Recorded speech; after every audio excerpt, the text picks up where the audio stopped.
तो ये है हमारे 180 दिन के चैलेंज के 50वां दिन आ डेट है 9 मार्च 2025। अभाय अभाय बाबू बड़ा है दे अभाय बाबू हमारे देखा देखा अभाय भाई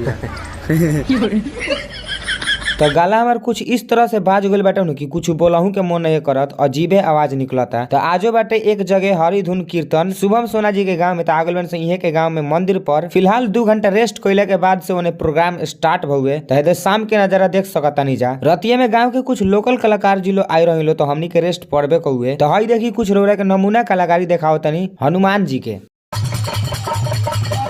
हेने रतिया खान हमनी के कुछ बकचोदी कैले रही अपने में, कुछ हमरो देखी सुबह के।